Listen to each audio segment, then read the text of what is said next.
La pierre rejetée, devenue pierre de l'angle. On lit dans le livre d'Esdras, Esdras 3.10-11, qu'au moment où l'on posa les fondements du temple de Jérusalem, après le retour de la captivité, les Lévites célébrèrent l'Éternel en s'entre-répondant et en disant, louez et célébrez l'Éternel, car il est bon, car sa miséricorde durera toujours sur Israël. Ces paroles, que nous trouvons répétées comme un refrain dans les 4 premiers et dans le dernier verset de notre psaume, semblent par là même assignées à ce cantique, comme date de sa composition, le moment où fut posée la première pierre du temple, la 2e année après le retour de Babylone. Mais les versets 19, entre 20 et 26, qui parlent du temple comme déjà construit, nous reportent, plutôt à l'époque de sa dédicace, 4 ans plus tard, Esdras 6.13 et suivant. L'auteur du psaume peut très bien avoir adapté à ce cantique le refrain qui avait été déjà chanté en d'autres occasions. Les mêmes paroles se trouvent d'ailleurs en tête des psaumes 106 et 107, elles résumaient les sentiments d'action de grâce du peuple pendant toute cette période de son histoire. Nous trouvons dans le psaume 118 l'expression de la joie d'Israël, lorsqu'il vit la maison de l'Éternel achevée, en dépit de la malveillance des nations voisines. Cette journée de dédicace, verset 24, lui apportait le témoignage du secours extraordinaire qu'il avait reçu de Dieu et le gage des bénédictions qu'il pouvait attendre encore pour l'avenir. De là l'encouragement qu'il a toujours apporté à l'Église. Ce psaume est le mien, disait Luther en parlant du psaume 118, qu'il traduisit et commenta à la Wartburg, il m'a tiré d'angoisse d'où ni empereur, ni roi, ni aucun homme sur la terre n'aurait pu me sortir. Au commencement de la bataille de Coutras, où ils défirent l'armée de la Ligue, en 1587, les Huguenots entonnèrent la strophe commençant par ces mots, la voici, l'heureuse journée. Au reste, ce psaume et spécialement la strophe dont nous venons de rappeler les premiers mots, était particulièrement cher aux protestants de France, ils l'entonnaient jusque sur l'échafaud ou les bûchers. Le 18 février 1762, le pasteur Rochette, une des dernières victimes de la persécution, monta les degrés de la potence en chantant l'hymne des martyrs. La voici, l'heureuse journée. Qui répond à notre désir. Notre psaume clôt le Hallel, qui s'ouvrait au psaume 113, voire la note d'introduction de ce dernier. Il est très probable que, lors de la dédicace du temple, il a été chanté par plusieurs chœurs s'entre-répondant. Voici la division qui nous semble la plus naturelle. Après l'invitation à louer l'Éternel, adressée peut-être par un maître choriste aux différentes parties du peuple, versets 1 à 4, nous entendons comme un dialogue. L'un des chœurs, représentant le peuple lui-même, raconte les expériences bénies qu'il vient de faire, versets 5 à 7, 10 à 14, exprimant son désir d'entrer dans les parvis de l'Éternel, versets 17 à 19. Après y avoir été admis, il fait entendre le cantique proprement dit de louange, versets 21 à 25. Le second chœur, celui des prêtres, répond au chant du peuple, il s'élève des faits que celui-ci vient de rappeler à des vues générales sur la sécurité que l'on trouve auprès de l'Éternel, versets 8 à 9, 15, 16, 20, puis il bénit les adorateurs de l'Éternel et les invite à s'approcher de l'autel avec les victimes qu'ils vont immoler, versets entre 26 et 27. Le psaume se termine par une dernière parole de louange, versets entre 28 et 29. Verset 1. Verset 1 à 4 invitation à louer l'Éternel. Verset 2. Verset 2 à 4. Israël, maison d'Aaron, ceux qui craignent l'Éternel, voir psaume 115.9-11, note. Sans doute, ces différentes parties du peuple répondaient à l'appel qui leur était adressé en prononçant le refrain, oui, sa miséricorde. Le oui que nous mettons en tête de ce refrain est, en hébreu, le même mot que le quart du verset 1, il a essentiellement ici une valeur affirmative. Verset 5. Verset 5 à 7. Chant du peuple, l'Éternel m'a délivré. Du sein de la détresse. Ce n'est pas une détresse quelconque, mais, ainsi que l'indique l'article, celle à laquelle chacun pense, la captivité de Babylone. Verset 6. L'Éternel, l'homme. Ces deux mots, l'un commençant, l'autre terminant le verset, forment opposition l'un avec l'autre.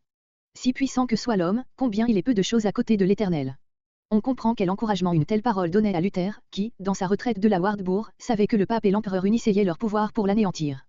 Le psalmiste, en écrivant ce verset, avait évidemment à l'esprit les paroles de David dans Psaume 56.5, Psaume 56.10, Psaume 56.12. Comparez Romains 8.31. Verset 7. Il est de ceux qui m'aident. Voir Psaume 54.6, note. Une autre réminiscence de ce même psaume apparaît dans la seconde partie du verset, je me réjouis à la vue. Voir Psaume 54.9, note. Comparez aussi Psaume 92.12, note. Les détresses et les délivrances du peuple sont en quelque sorte la reproduction de celles de David. De là, dans notre psaume, ces fréquents échos de paroles du roi à prophète.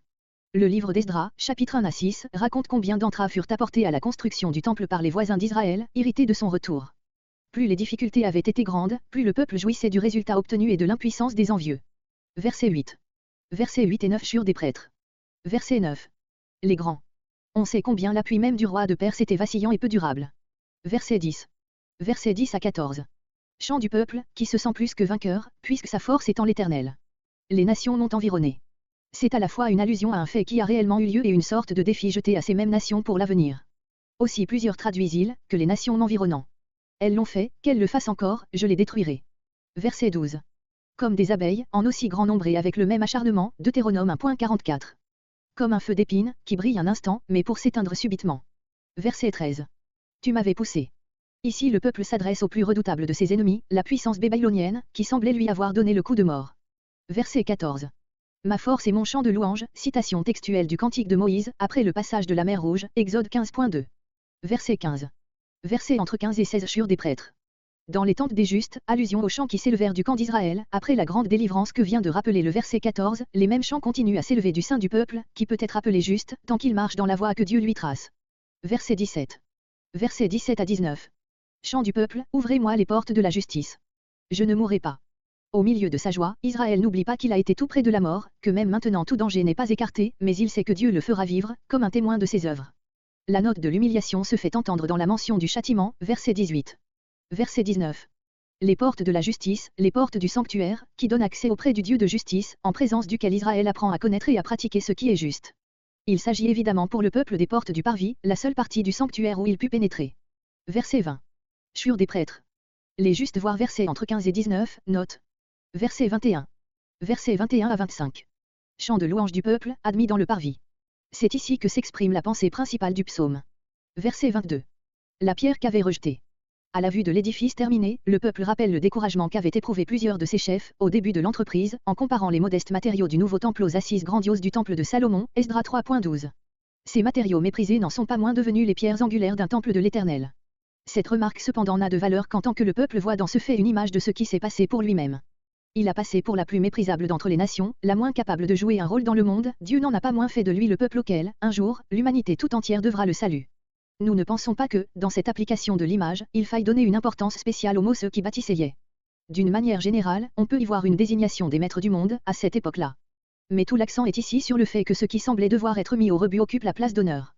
Il est d'autant plus remarquable que les moindres détails de la comparaison trouvent une application frappante dans le rejet et l'élévation du Seigneur, ainsi qu'il l'a fait ressortir lui-même, à la suite de la parabole des vignerons, Matthieu 21.42-44.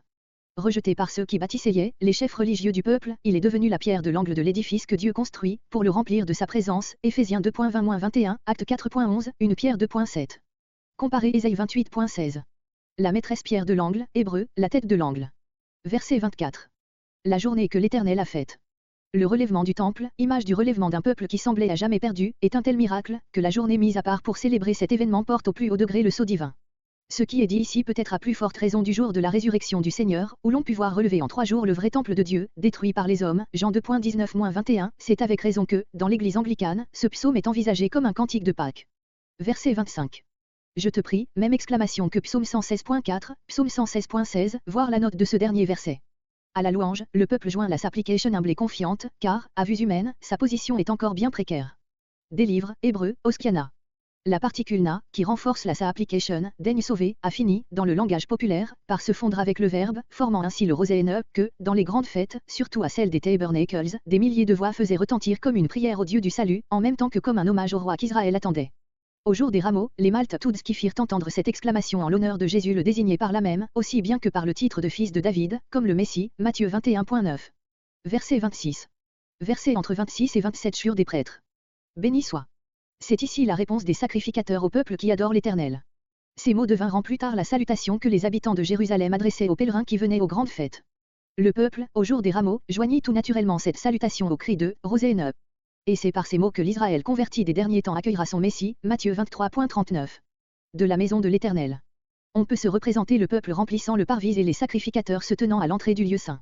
C'est de ce sanctuaire, où Dieu réside, que découle pour Israël toute bénédiction. Comparez 1 Roi 8.30. Verset 27. L'Éternel est Dieu, dans le plein sens du mot, et, au milieu de la profonde obscurité qui empêche les nations de le connaître comme tel, il a daigné éclairer Israël, en se révélant à lui. Le mot éclairé ne fait pas allusion seulement, comme on l'a cru, à la colonne de nuée, mais bien plutôt à tout l'ensemble des révélations, en œuvre et en parole, accordées à Israël. La victime de fête. Esdras énumère le nombre des victimes qui furent immolées le jour de la dédicace du second temple, Esdras 6.17. Les cornes de l'autel sont mentionnées, parce que c'était sur elles que qu'on faisait aspersion du sang des victimes, Exode 29.12, Lévitique 8.15. Verset 28. Verset entre 28 et 29 dernières paroles de louange, chantées peut-être par les deux chœurs réunis.